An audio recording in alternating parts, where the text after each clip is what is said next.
thanks again for hopping on Build Different, the podcast for investors and UK developers. For anyone who doesn't know you, Glenn, tell me who are you and what does Next Home do?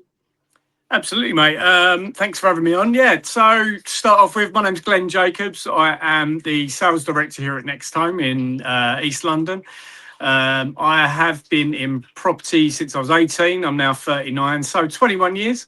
Seen the good times, the bad times. I've been through a lot of. I've been through the previous economic crash, and yeah, trying to negotiate currently with the current market. So yeah, that's a bit about me. I do everything from sales, lettings, packaging deals, selling on deals, purchasing properties myself.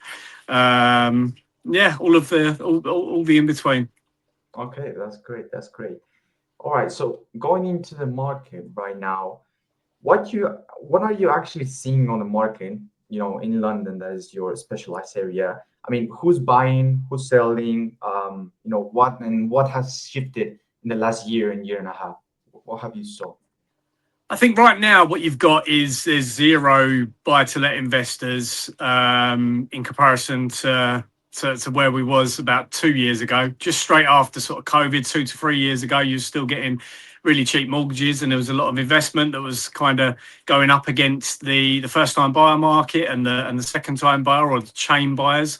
Right now, though, you've got none of that. All you've got is sort of any investors are looking for a cheap deal, and something that they could potentially spin maybe. What we've got a lot of, I also run an auction. We've got in the auctions are a lot of tenanted accommodation where people kind of mortgage locked.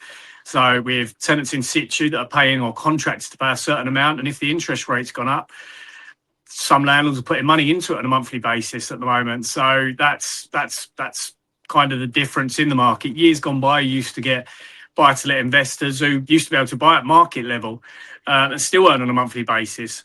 But right now, you've got none of that whatsoever. There's no, you have to buy, if you're going to buy an investment property on a buy-to-let, it has to be below market value. And the only way of getting those properties are having a network that's already established.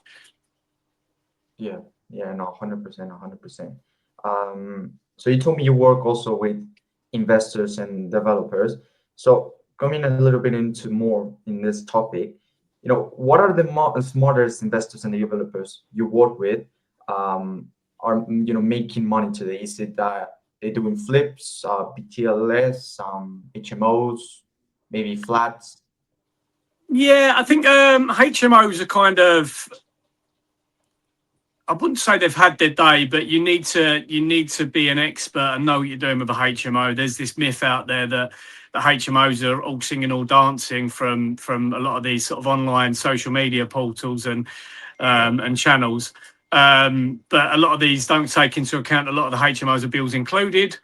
And when people are packaging the deals, the rents are often overinflated and the demand's overinflated. So I've seen some of the more notable social media presence phones ringing, not really looking into that or describing that side of things.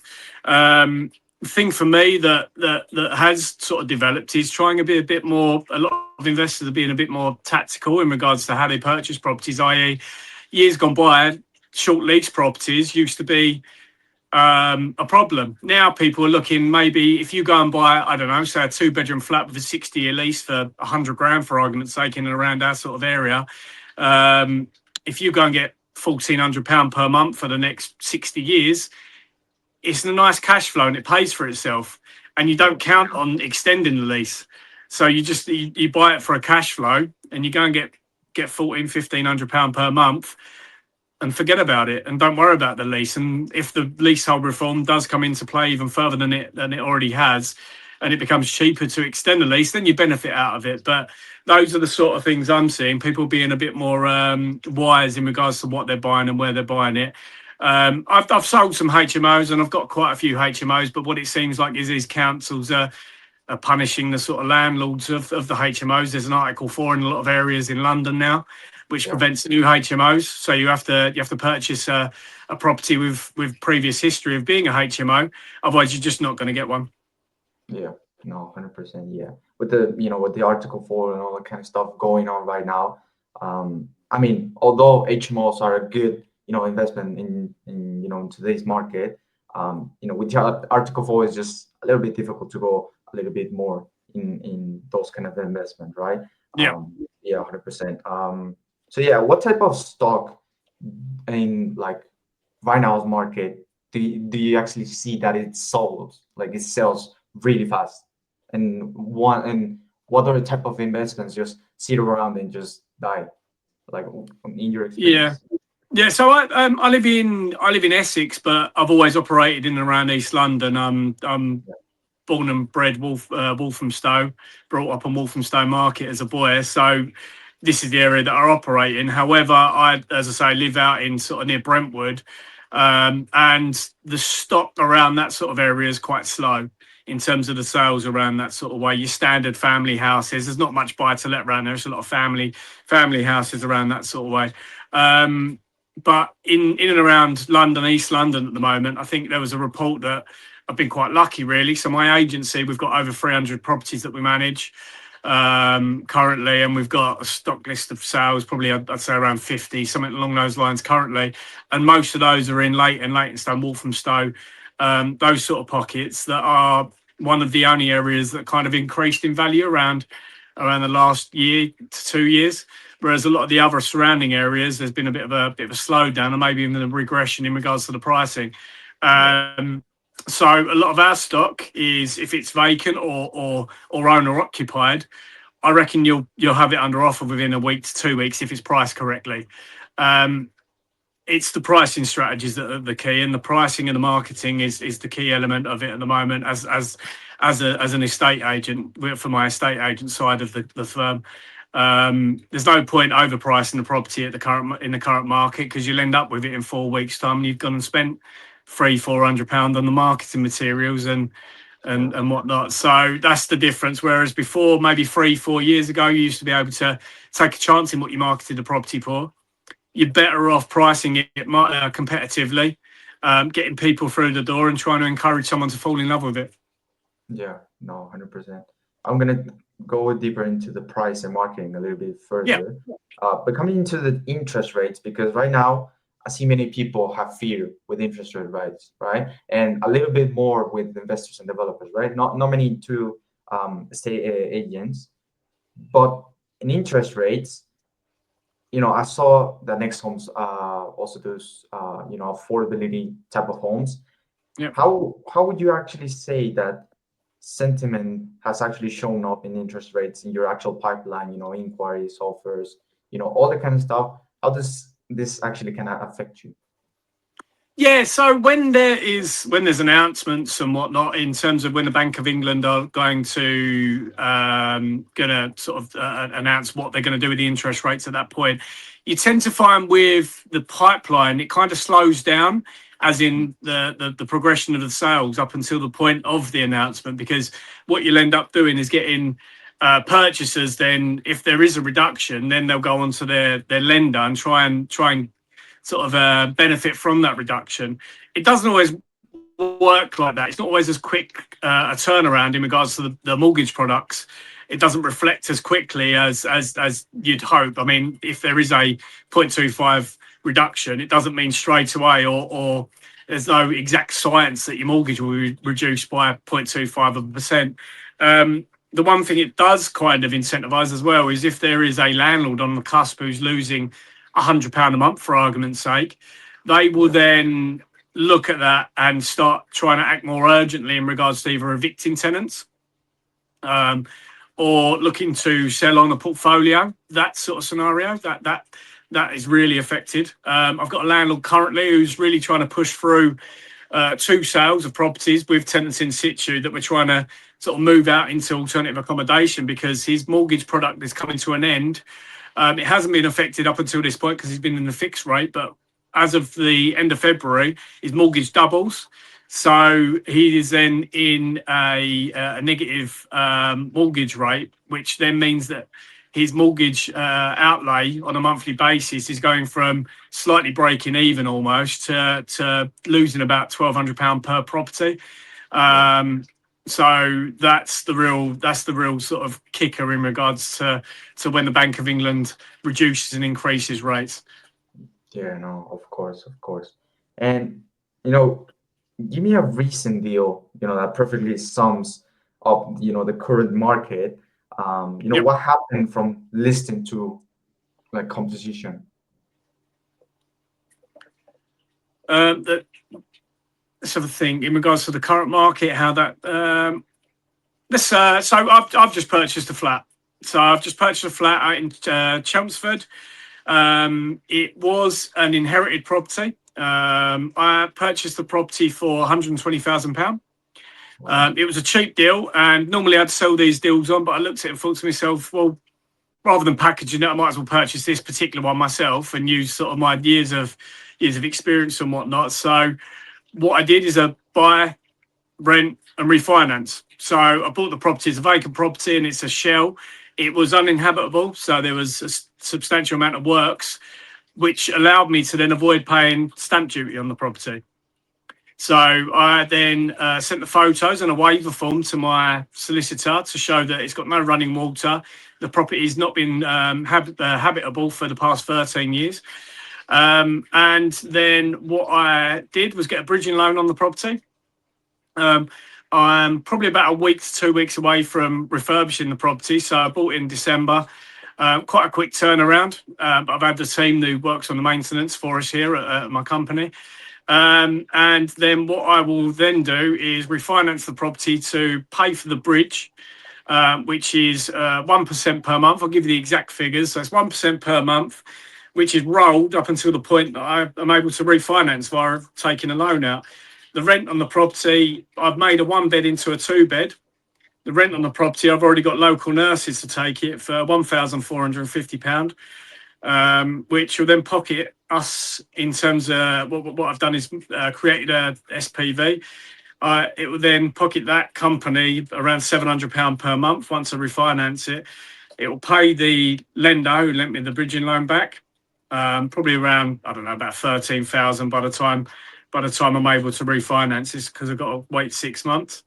And then I'll have an asset there which cost me all in all 135, touching 140. And because I've made it a 2 bed, it's getting £1,400 a month, and it's probably going to be worth early twos.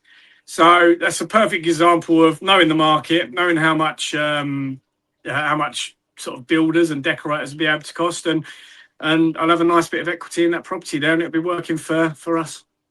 No, that's great. That's actually a great deal. So from 1 bed to a 2 bed Yep. conversion, right? No, that's good. Yep. That's actually good.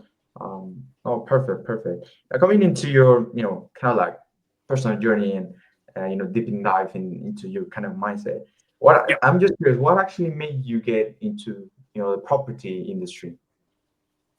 So I was on, as I implied earlier, I was on a fruit and veg stall when I was about 12, all the way up until I left school. And I didn't know what I wanted to do at all. I had the capabilities of being able to speak to people from being on the fruit and veg stall, but I knew I didn't want to work 18 to 20-hour days. But I loved it. I loved it during the summer. Winters were a bit grim if you have a look outside right now, but summers were lovely. You would have queues and queues of people and earn quite a lot in cash. But that wasn't going to get me anywhere in life. So all I knew I wanted to do was work in a suit. So I used to see the estate agents up and down at the top of Walthamstow Market, driving nice new cars and wearing a suit. I didn't know the cars were leased at the point, and I didn't know the suits were naff either. But that gave me the sort of idea of maybe going into something like property. And at that point, there was no such thing as LinkedIn or any of the sort of recruitment forums like Reed or any of those things. There was a paper called The Loot, and there was an advert for estate agents in The Loot. And I was that naive that I went to an interview. My first interview was in a pair of jeans and a V-neck jumper with a shirt on. At that point, it's a little bit more acceptable now, but at that point in the corporate world, or even in a professional world, you had to wear a suit on interviews. And I did quite well in the interview, and was asked back, and they pulled me to one side afterwards. They went, "Let me give you a little pointer on your second interview. Wear a suit, don't wear jeans." So I must have come across quite well, but that was the thing. And to my family at that point, where we've only been market traders for 100 odd years, Wow. going into a more sort of professional world, we went out for dinner afterwards and we half celebrated. It's a bit cheesy now, but it was that sort of difference between humble beginnings and going into what I went into, and it's been a bit of a roller coaster ever since then. Yeah. No, amazing, amazing. That's great. Um, and what made you start, next home in 2013 instead of just saying, okay, I'm gonna be an employee or another I'm gonna be with another agency. Like, what made you start? Yeah, so with Next Home, I had been in the industry for, let's work it out, for probably 10, no, probably about 8 years up until that point, something along those lines. So I had a bit of experience. What I started at Next Time was the sales department. So they already had established letting agency. So Next Time was here from 2000 and Next Time was here from 2001 ish, around that sort of lines. And they had a management firm. When I first come here, I come here, had a chat with David, who oddly enough went to the same school. We didn't know it at that point. We went to the same school. David and David's family was running the maintenance side here. And it was myself. Just I was the only negotiator working with David, and we grew it from that stage. So the incentive for me was I was offered shares in the company by hitting a two-year target. I think it was around 125 grand in 2 years in new business, but I did it in about 8-9 months. And I was brought into the company and given shares and given directorship, and I was able to grow it from there. There was a bit. It was quite fortunate, really, because the market was also going our way at that stage, following the economic crash in 2008, 9, Yeah. 10. That it was kind of flowing at that stage, and we hit it quite nicely. We hit it right at the point where the market was rebounding and interest rates were at a record low. So yes, there was a lot of my mindset of wanting to become something, grow something, but it also coincided with the market going our way as well, and I've been here ever since. So yeah, it's it's yeah. Sometimes things are meant to be. Yeah. No, that's interesting. That's interesting.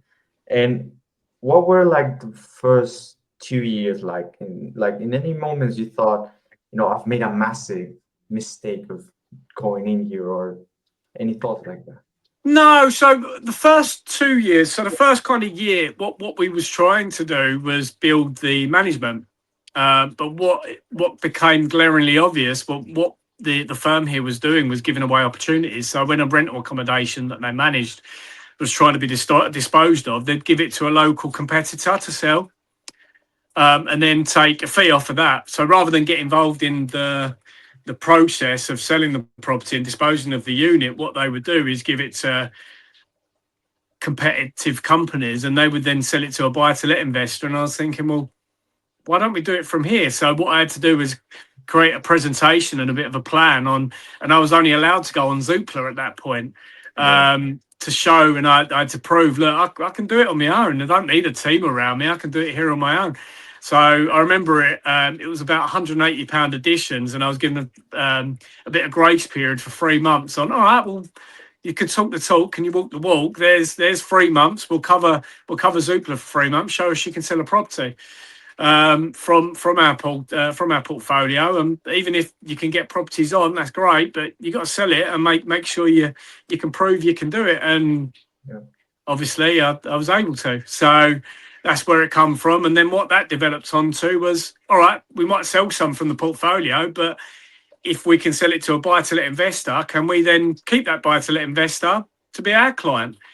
And it was getting the whole 360 involved there. Not only that, what that enables us to do, if there's an empty property and a buy-to-let investor is buying it, if it's empty for that period of time, what's stopping us from quoting for the works to be done and earning off the maintenance works whilst the process goes through? And then at that stage, then, if we've done the maintenance on the property and it's empty, with the current vendor's blessings, why can't we then start viewings on the property so that when that buy-to-let investor, the exchange completes on it, we've got a tenant ready and waiting for them.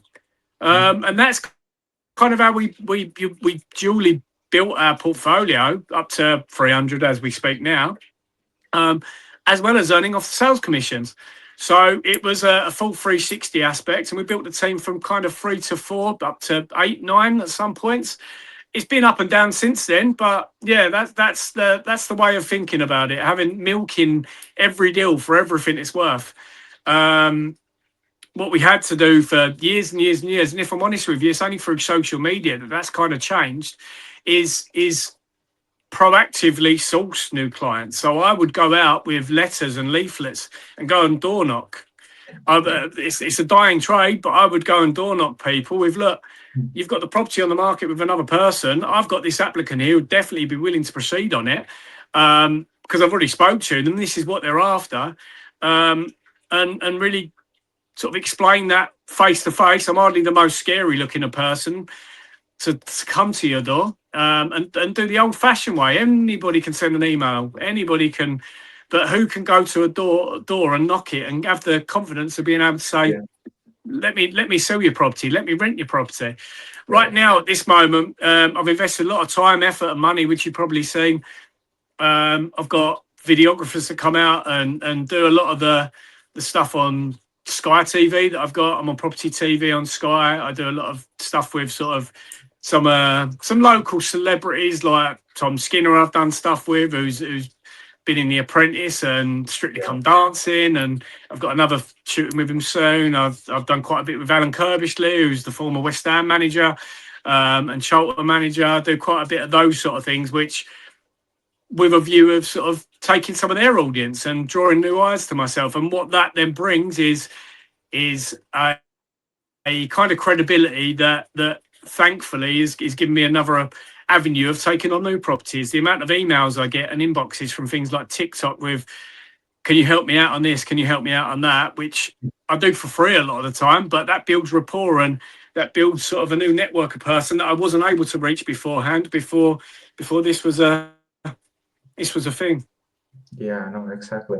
I'm gonna come into your like kind of marketing strategy that you use, because I did saw you recorded a couple of videos in the Leighton Stadium. I'll come into that in a second. But coming into the skill, what skill you think has served you the most in over 15 years? Could be sales, negotiation, because you also told me you have the skill to easily talk to people, right? Go and knock on doors and just see, can I rent, can I sell you property, all that kind of stuff. So what kind of skill would you say has helped you in the last years? I think there's a couple of things. I think overall, a lot of people tend to shy away from the problematic deals. Whereas if you've got the experience, the capability, and the willingness to solve these problems, that's not a problem anymore. It's just a deal that you've got to spend time on. And that's where I earn a lot of business, is from people who have a problematic tenant that I'm able to speak to and solve their scenario. And the amount of people that I've worked with, that when a problem comes through the door, they're all too happy to let it walk back out the door. But one deal in particular that kind of was like a light bulb going off in my head. I was sitting at the front of the office, and this guy come walking in, and he was like, "Look, I've got a problem. I need to move out. Have you got any properties for me?" And I sat there, took the time to speak to him, and he then full 360 put the twist on me and said, "Well, I've got to be honest with you. It's not my problem. It's my tenant's problem. But I like the way you spoke to me. I want you to help me with my tenant, because I need to sell the property. Can you help me with my tenant, source a new property for them to move out to, so I can sell the property?" And that was like, do you know what? Yeah, 100%. I'll help you. And luck would have it, I had alternative accommodation, but that then turned out to be a member of the Conservative Party from a local government scheme, who was then putting me into other people, because I was more than happy to sit down, take the time to speak to him, and it wasn't too much of an issue for me.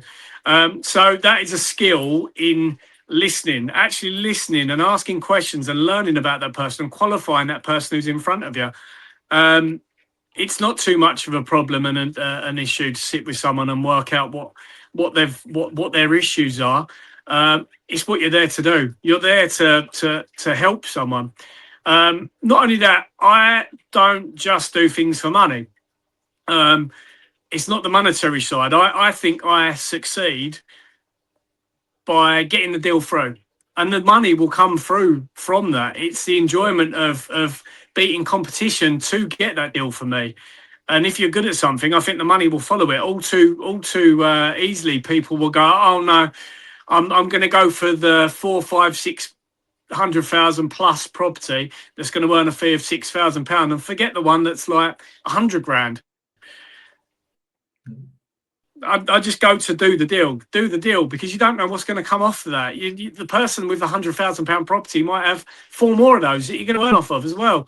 So just do it to achieve by beating the competition on that one deal. That's for me what has actually helped us and myself succeed, because you get repeat business off that. The tenant who's moving into a £600 room rental in 10 years' time is going to remember you. And he might be in a different position. He might be the portfolio landlord. And he'll remember me because I dealt with him exactly as I did for a landlord with 4 or 5 properties. It's that sort of networking that people all too easily forget. Yeah, no, 100%. It's actually quite interesting what you say. I don't focus on the monetary thing, just deal flow. Because if I'm good on something, then the money will come to me. Absolutely. Right? I'm 100%. I agree with that. No, that is actually a good thing. I just feel like you win some. Not I feel like, I know you win some, you lose some. I mean, there's certain deals that I've worked on and I didn't get anything from because they fell through at the end. It's just the nature of the beast in this. But if you can hold your head up high and that both sides know that you did all you can do, in a year's time, like I say, they might have something else that you will earn from. And I've never got sour grapes on these things, but people call up and they'll go, I'm going to have to withdraw, so on and so forth. It'll come back. I just feel like karma sometimes, it'll bring it back to you and you'll actually eventually get something out of it. And all too easy when a deal falls through and you, sour grapes, you could have done, do you know the amount of time that I spent on this? Rah, rah, rah. Yeah. It don't do you no favors. Don't do you no favors. So, yeah. No, exactly. No, 100% agreeing to that.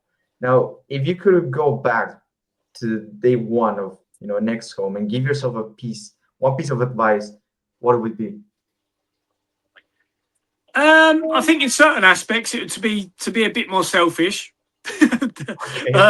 Personally, there's certain deals that you go and sell on and whatnot that sometimes you sit there and think to yourself and look at other people and you think, well, I could have done that really. I could have packaged that and I could have benefited from that. That would be one thing, because I'm in a good position and whatnot. But you do think to yourself, I could have done that deal and I could have benefited from that deal. Got to be honest. But yeah, I think that's the real one that I'm actually actively working on right this moment, in being a bit more selfish on the deals that I sell on. We do a lot of off market sort of scenarios. I work with a lot of solicitors and mainly solicitors really, who give us a lot of probate properties and repossessions and whatnot. One thing I don't do is what a lot of agents and whatnot do is get fees off of solicitors. So they refer solicitors. I don't refer to solicitors just because I get a fee off them. I don't agree with that, because it's not in the best interest of the client. What we do is refer to the best person to get the deal through. So if a solicitor's active at that moment and I know they're able to push the deal through and pay attention to it and really push the deal through effectively and sensibly, that's the person that I'll refer it to. I won't refer it to someone because I'm going to get 200 quid out of it. But on the flip side, because I've got good grace and goodwill with these solicitors, I get opportunities from that. I'll get repossessions and probate properties and because they know I'll perform on it and perform sensibly. I've got a network of investors and people that have wealth around them that are able to spin these deals around and not mess around the vulnerable people who need someone that's sensibly going to be able to turn around these deals. So yeah, that's the benefit of being in it for so long, is you build those network of solicitors that give you opportunities, but it's only because you're not going to mess them around and dick them around with people that aren't going to be able to turn these deals around for these people that are in serious scenarios.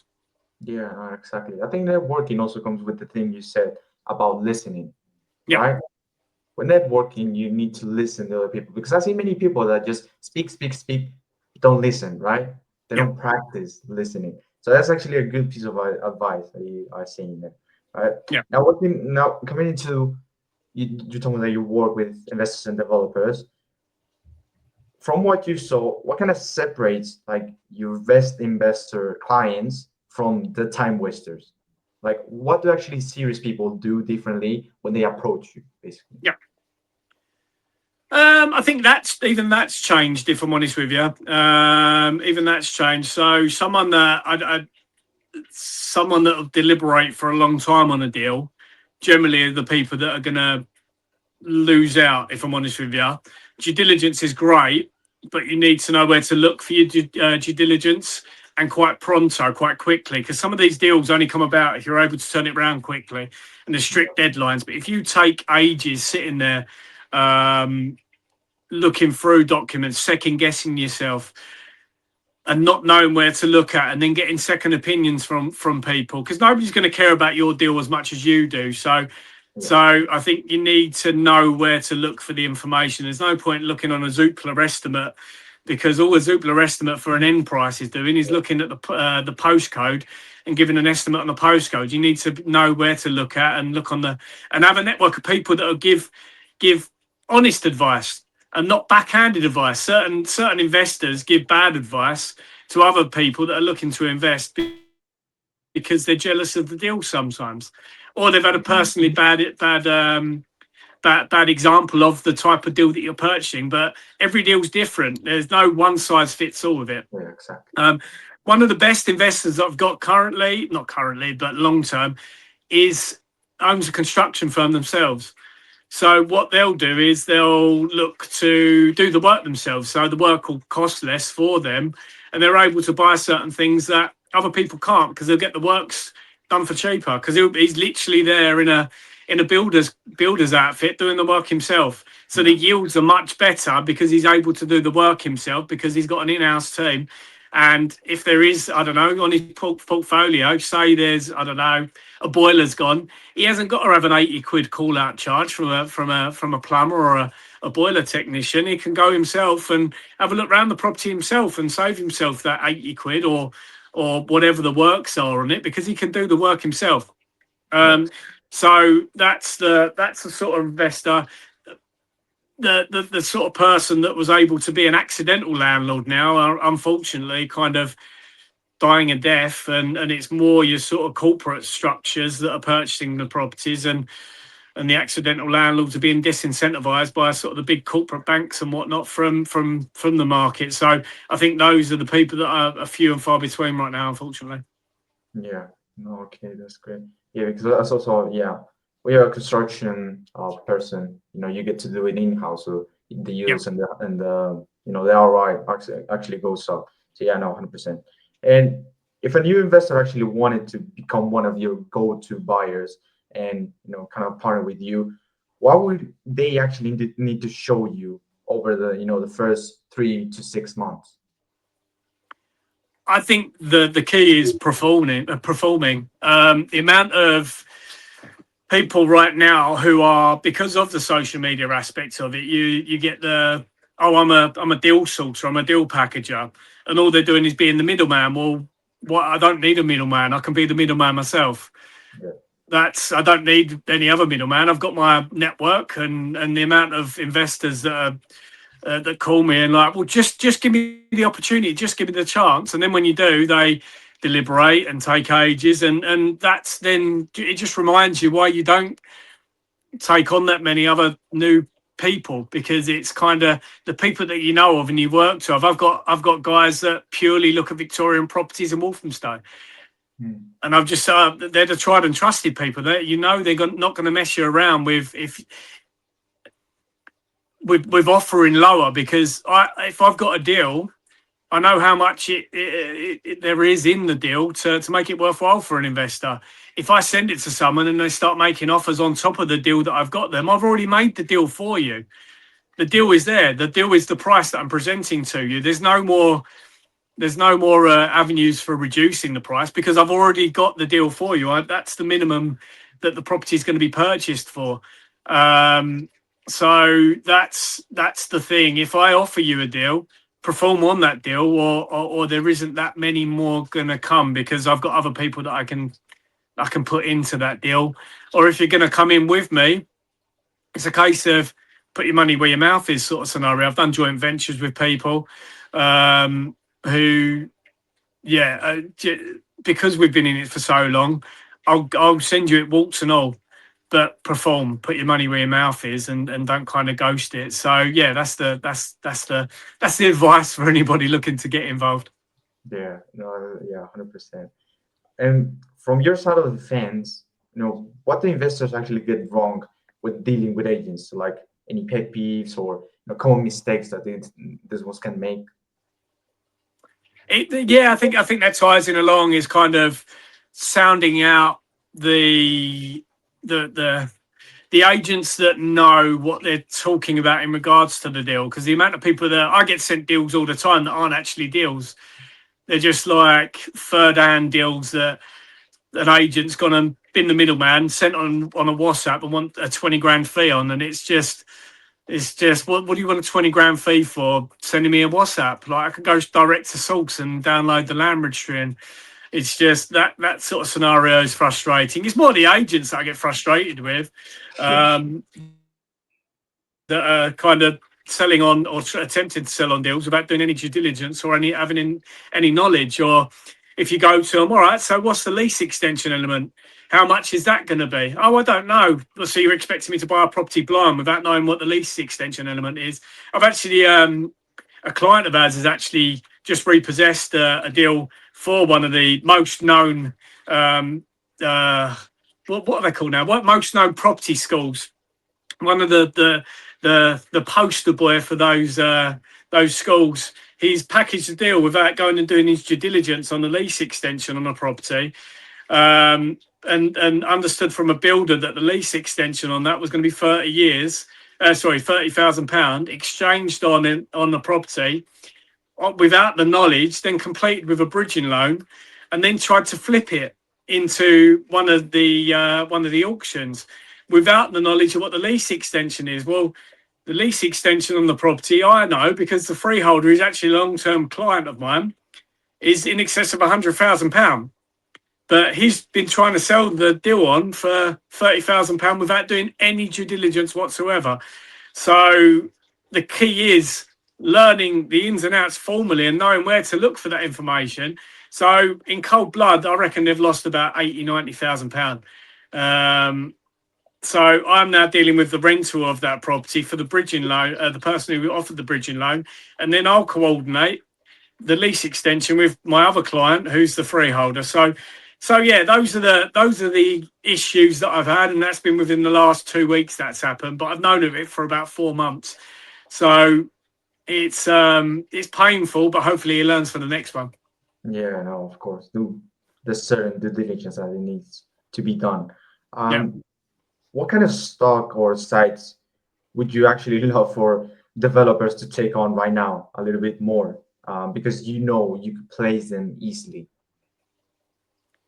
I think the difference right now is you used to be able to get sort of sites with planning, and easily sell them on to people to develop, whereas a lot of those sort of works have sort of stalled right now. There's a lot of sites that are sort of part finished and they've held up because building costs are so much. You used to be able to get a loft conversion for about £40,000. They're now 65 grand, and any worthwhile builder is snowed under at the moment. So those are the sort of things that have stalled. So yeah, I think the days of those are gone. I think what people are looking at is avenues of being able to purchase somewhere and add value. And I don't think the value right now is the builder. I think the value right now is getting that planning application in submitted and then selling that on with the benefit without actually building it out.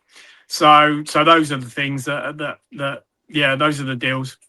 Yeah, no, it's interesting because yeah, like you said, right now with the whole fear in the market with the construction and prices rising up and all that kind of stuff. Planning is something important. Yeah, Like you said, like maybe a loft extension is like no, let's say 30K, right? But nowadays it will cost like those, it costs like 55, 60K. So yeah, it is quite crazy. And like you said, the value is actually on maybe the planning, right, yeah, itself. So yeah. yeah, no, 100% in that. Now, the last topic I want to touch on is, and this is actually an interesting one that I want to ask you, is just business building and the marketing side of things with your with Nextcom, right? So you already grown Nextcom market share and launched new services and all that kind of stuff. What's actually worked for you from a marketing standpoint? I think I legitimately think it is the social media aspect. If I'm honest, most recently, all the professional photos, I think all the agents do. I don't actually think that a lot of the walk around tours actually sell the property, which is why I was doing them for a while, and just I just can't see someone's going to watch the video and that entire. I think it's much more of a vendor tool, and I think an agency does that a lot more to encourage vendors. Well, I've done this video in a property. I can do it on yours, but I don't actually see many. I don't see many purchasers looking at these videos thinking, "Oh, I'm going to offer on that." So what I've kind of do, we do the videos on the properties. I think what I've tried to do is go a different route. As mentioned, I do a lot with sort of Sky TV and Property TV. I'm in discussions with it's an Amazon show with Property Ladder, so I'm in discussions with those sort of things. And I think people buy people these days, and if they can trust you and you're reputable, and a lot of what you say on these other avenues and things make sense to them, and you're a likable personality, which I mean, I might be mine, I might not many people might like certain things, but even if 10% like what I say, that they're the people that I'm aiming it at. I think that's the difference with what I'm trying to do. I think I'm trying to build a personal image, a personal brand, not walk around a property and say this is a kitchen and this is a living room, which is quite obvious from a lot of the videos and whatnot that people put out. I think you could tell what a living room and a kitchen is from the photos. And I get a lot of leads from landlords and vendors on that basis, and investors come to me and say, well, I like the deal that you've sold there. If you get any more, please let me know. And then that gets you talking. Oh, can we have a meeting? Can we meet up? Yeah, Can we? I want to see what you've got available. Those sort of scenarios. So that's the difference that I personally think, and what we've really been benefiting from. Even solicitors have contacted me from that. If you get any conveyancing work, please let me know. It's the personal element on it. That's kind of what I've tried to go down, which really has benefited us as a firm. yeah. And something I love is people by people. That is Yes. actually super.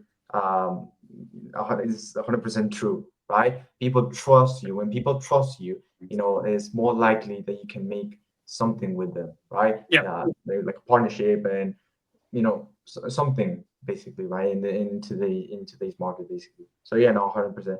And I mean, you're clearly active online, filming content, all that kind of stuff.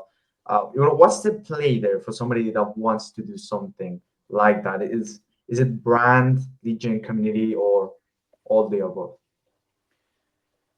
In terms of what's the end goal what would be the end goal for someone looking to do that sort of thing, or Yeah, exactly. Yeah, yeah, so I've got I think it's familiarity as well. I mean, I think I've got a junior negotiator, or he was junior, but he's been with us for coming up to 2 years now. And I'm encouraging him to continuously film a vlog on. He's 21 years old, on purchasing a property, because I think he will build he will build an audience because it seems so unattainable buying a property as a 21-year-old. But I'm encouraging him on a weekly slash as often as possible basis to record his journey, walks and all. Because I don't think everybody sits there as an late teen, early 20-year-old. Oh, it's so unattainable buying a property. It's so unattainable. But if they witness someone who's 18, 19, 20, 21 actually doing it and going through the motions and what it actually takes, you can realise it is actually doable. Yeah. Whether you want to believe it or not, it may not be the first purchase, your 3-bedroom house. That is quite unattainable in terms of salaries and whatnot. But if you want to put your thinking cap on and follow an individual, I think that's a great idea of vlogging something. And then you get your following, and then you get the opportunities from that following who learn with you and grow with you. Because that's the next generation of property people is the 18, 19, 20, 21-year-olds who kind of need to learn, but are not going to be told. I was never someone that you could sit me down and tell me what to do, and I'd learn from it. And I have to make my own mistakes and learn from that. So yeah, that's what I would do personally, warts and all, because I love a vlog. I love watching people's vlogs on. Even I've watched people's interview vlogs. Oh, I wanted to go and work for Foxtons. This is what the interview was like, and this is my first day, and I find it interesting, and I love that sort of thing. For me personally, though, I want to build an online platform for people that want someone that is not going to pretend to you. I'm not driving a Ferrari to viewings. That's not what I'm there to show that I'm doing. I'm not trying to be Andrew Tate. I'm just giving the honest truth. I've done stuff on what I think is going on with the government. I've done stuff on which went viral on TikTok. What I think Lloyds Bank's plans are to try and take over the property market. I've done all sorts of stuff like that. And I think there is room in the market for an honest speaking social media presence that not a lot of estate agents will do. A lot of estate agents, as we earlier said, are going to be walking around saying this is a toilet, that's a bathroom. Yeah. I don't think that gets much traction. Anybody can do that. Anybody can do that. Yeah, exactly. No, yeah. Like you said, like when people are familiar with you, Yeah. It gets to a point that they trust you, right? And you grow with them, like you said, with like your following, they trust you, they have familiarity with you, and they grow with you basically. Yeah. Right? And I haven't seen too many people that actually do the same thing as you, right? You just go out there, make some content, put yourself in front of the people, all that kind of stuff. That is actually something that I think most people should be doing nowadays, right? So yeah, I agree 100% with your. Do you know what the other thing as well is like when I'm going out, when I'm posting these sort of things, when I go out on a valuation, for argument's sake, if the person I'm doing the valuation with, so their property has already seen some of the stuff that I've been in, as well as sometimes sold, I've already almost won the valuation if you're competing with other agencies before I've gone through the door, because they understand the person that's coming through the door. Oh, I like what he said on this. I like what he said on that. So it's less convincing when I actually meet them face to face. Exactly. You've already kind of sold yourself to them because they like what you've got to say, and then it's a case of following up with that and have substance and go around there and meet them in the house. That's the other avenue of it is hopefully that they've seen some of the bits that you're in, and because you've been honest and because you know what you're talking about, already won the instruction before you've gone in the door. Yeah, no, exactly, 100%. And if you had to start an agency again from scratch in 2026 with a limited budget, what are 3 marketing moves you would actually double down on? I would, like I've mentioned, the old school way. I think there's no. I've had the door shut in my face many a time. But I think if I was starting an estate agency, I would pound the streets. I would pound the streets, and I would have almost a script that I'd understand verbatim, and be able to have a conversation with people. Even if I was just starting out, I would say, go and knock on people's doors, and then you learn how to talk to people. I wouldn't start off with the millionaires' houses, though. A lot of people on a lot of these millionaire mansion hunter shows and whatnot. They go, "Oh, I'm a self-employed estate agent," and go and knock on a £3 million house. And if you've not got the experience of speaking to people, they're going to see right through it. They're going to see right through that you're not experiencing what you're talking about. I'd go in humble areas. I'd go in the humble areas and just be blunt. I mean, look, nobody's going to work harder for your money, for your property than me, because I've got time to deal with your property. If I was starting out, I'd be blunt on that. I'm starting out. If I had your property, I've got time to pay 100% commitment to that property, because I've not got the noise of 300 properties in the background. I've not got the noise of a pipeline of 300 properties that I'm trying to get through. It's a bit optimistic to get 300 properties in your pipeline going through, but you get the point. It's kind of, I've got time to commit 100% to your property, and if you give me the chance, I'll get the property sold, and I'll look at the sales progression for you. That's the way I'd attack it. So that's the first part. I'd get a team around me as well, in terms of, you need to know a good solicitor to call up on the mobile. I've got solicitors on my WhatsApp, and if anything pops up, a power team, I'm able to send a voice note to my solicitor and go, "I've not dealt with this before, mate. Can you help me out?" Or a surveyor, "I've not dealt with this before." Few and far between now, fortunately, but when you're starting out, you need to be able to lean on people that are not going to charge you through the tooth for this important information. Because if you get something wrong, say you missell something, say you've got a flat that hasn't got parking, you've sold it with parking, there's one person that's liable for that, and it's not the vendor, it's your public liability insurance. The other thing is, educate yourself on lettings.